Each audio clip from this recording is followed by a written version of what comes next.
Capítulo 1. La mónada en el abismo. El origen de la conciencia antes de la forma, antes de que el tiempo fuera medido por el movimiento de los astros, y antes de que el espacio se expandiera para albergar los soles, existía la mónada. En la quietud del absoluto la conciencia no era un alguien, sino un todo. Imagina un punto sin dimensiones, una chispa de luz infinita contenida en una negrura perfecta. A esta etapa de la antropogénesis la llamamos el estado de unidad. Aquí, el ser humano no era carne, ni hueso, ni siquiera pensamiento. Era una intención pura vibrando en el corazón de la fuente. El primer movimiento, la voluntad de ser. El abismo es el útero cósmico. Para que la conciencia pueda conocerse a sí misma, debe mirarse en un espejo. La mónada, por un acto de voluntad divina, decide proyectarse hacia afuera. Como el rayo de sol que atraviesa un prisma, la unidad decidió fragmentarse para experimentar la multiplicidad. En ese instante, el silencio del abismo fue roto por el primer verbo. El descenso por las escalas de la densidad. En este proceso, la conciencia comienza su viaje hacia abajo. No es una caída por castigo, sino una expedición de descubrimiento. 1. En el plano de la antroposofía, esto se entiende como la preparación del yo espiritual para habitar un vehículo. 2. En el plano de la antropología, es el rastro fósil de una energía que busca desesperadamente una forma biológica que sea capaz de expresar su grandeza. La paradoja del abismo. El buscador debe comprender que el abismo no está fuera de él, sino en su centro más profundo. En el fondo de cada célula humana late todavía ese silencio original. La mónada en el abismo nos enseña que nuestra verdadera naturaleza es preexistente a nuestro nombre, a nuestra historia y a nuestra biología. La lámina del capítulo. Imagina un grabado en el que un solo ojo radiante flota sobre un mar de nubes turbulentas. Del ojo desciende una sola gota de oro líquido que, al tocar las nubes, comienza a tomar la forma geométrica de un triángulo.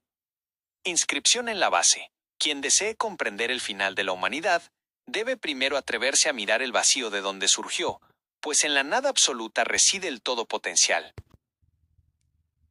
Capítulo 2. La cristalización de la luz. ¿Cómo el espíritu se densifica para crear el cuerpo biológico? Si el primer capítulo fue el estallido del pensamiento divino, el segundo es su sedimentación. La luz no permanece como un rayo infinito. Para actuar en el mundo, la luz debe hacerse peso, debe hacerse volumen, debe hacerse carne. El descenso por los 4 reinos, la densificación no ocurre de golpe. Es un proceso de congelación vibratoria. La conciencia atraviesa estados que la alquimia clásica describe a través de los elementos. 1. Fuego, cuerpo de voluntad. La intención pura que se desprende de la mónada. 2. Aire, cuerpo mental. La luz se organiza en patrones geométricos y arquetipos. 3. Agua, cuerpo astral, emocional. El deseo de experimentar la vida da forma a las corrientes de energía sutil. 4. Tierra, cuerpo biológico. La cristalización final. El espíritu se atrapa, a sí mismo, en la red del carbono. La geometría de la sangre, desde la perspectiva de la antroposofía, el cuerpo humano no es un accidente biológico, sino un precipitado químico del espíritu. La estructura del ADN, la proporción áurea en nuestros huesos y la simetría de nuestros órganos son los planos que la luz utilizó para construir su casa. La sangre, ese fluido muy especial del que hablaba Goethe, es el punto exacto donde la luz y la materia se besan. Es el mercurio alquímico que permite que el espíritu invisible gobierne el cuerpo visible. El sacrificio de la densidad. Al cristalizar, el espíritu acepta una limitación, el tiempo y el espacio. Para la antropología, este es el momento en que el ser se convierte en humano. La luz se apaga en apariencia para brillar con más fuerza desde el interior de las células. El cuerpo no es una cárcel, sino una lente. Así como una lupa concentra la luz del sol para iniciar un fuego, el cuerpo biológico concentra la conciencia infinita para realizar una obra específica en la Tierra. La lámina del capítulo. El grabado muestra una figura humana translúcida suspendida en el aire. Desde arriba, 7 rayos de luz atraviesan su coronilla. Y, a medida que bajan por su columna vertebral, se transforman en raíces de árboles y venas de metal que se anclan profundamente en un suelo mineral. Inscripción en la base. Asterisco, lo que era volátil se ha fijado. La luz se ha hecho piedra para que la piedra pueda algún día volver a ser luz. Capítulo 3. El ADN como memoria cósmica. El puente entre la evolución de las especies y el plan divino. Si el cuerpo es el templo, capítulo 2, el ADN es el archivo sagrado guardado en el tabernáculo de cada célula. No es simplemente un código para fabricar proteínas. Es una antena de doble vía que conecta nuestra historia biológica con nuestro destino estelar. La doble hélice, la escalera de Jacob. Desde la visión de la antroposofía es: la doble hélice del ADN representa el ascenso y el descenso de la energía. Es la escalera de Jacob por la que los ángeles, información pura, suben y bajan. Cada peldaño de esta escalera es un registro de todo lo que la vida ha aprendido desde que la primera célula surgió del océano primordial. La memoria de la Tierra. Llevamos en nosotros el silicio de las piedras, el hierro de los meteoritos y el oxígeno de los bosques antiguos. La memoria del cielo. Los nucleótidos están dispuestos según frecuencias armónicas que resuenan con la música de las esferas. El salto evolutivo y el plan divino. La antropología nos dice que somos el resultado de millones de años de selección natural. Pero la trinosofía añade una clave: la evolución no es azarosa. Existe una presión desde el futuro, un plan divino que empuja a la materia a organizarse para que pueda albergar una conciencia cada vez más compleja. El ADN basura, el 98% que la ciencia oficial a veces ignora, es en realidad el espacio de almacenamiento de la memoria cósmica. Allí están las instrucciones para los próximos saltos evolutivos de la humanidad. La activación de nuevas facultades de percepción y la reconexión con la sabiduría ancestral. El puente entre especies. Somos el punto de encuentro donde el reino mineral, vegetal y animal se funden para dar paso al reino humano. En nuestra sangre vibra la ferocidad del león y la paciencia del roble, pero en nuestro ADN brilla también la chispa de los Elohim. No somos solo el resultado de nuestro árbol genealógico terrestre, somos la culminación de un árbol genealógico galáctico. Tu ADN es el pergamino donde Dios escribió su firma con tinta de luz. La lámina del capítulo, un grabado de dos serpientes entrelazadas, el caduceo de Mercurio, que se transforman en una cadena de ADN. Dentro de cada eslabón de la cadena, se ven pequeñas estrellas, galaxias y rostros de antepasados que se pierden en el infinito.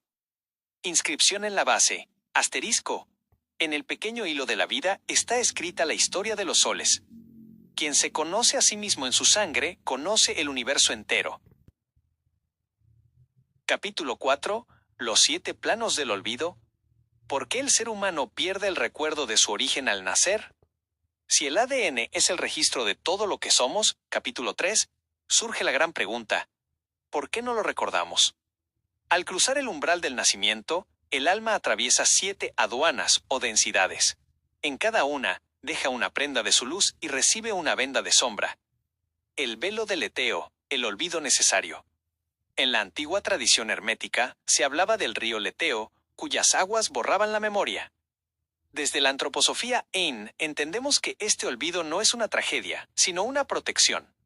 Si el recién nacido recordara la magnitud del sol central mientras está atrapado en un cuerpo frágil y sediento, el shock desintegraría su psique. Olvidamos para poder enfocarnos en la tarea del presente.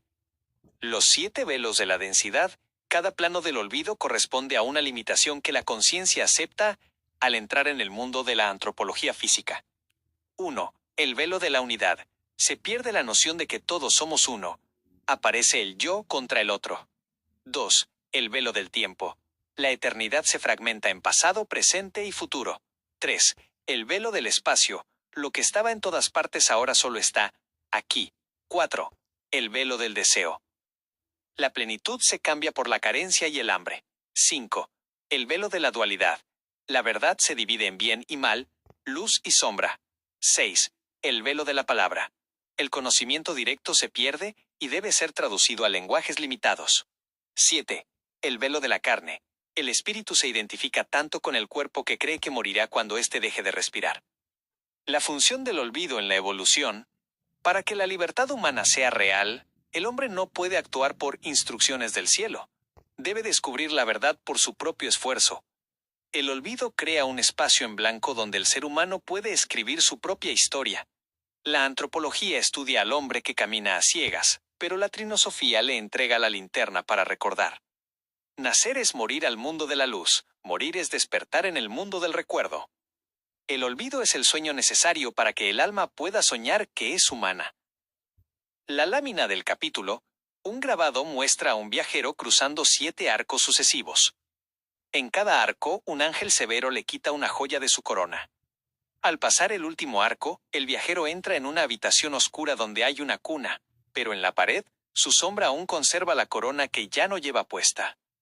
Inscripción en la base, asterisco. 7 veces te desnudaste para entrar en el mundo.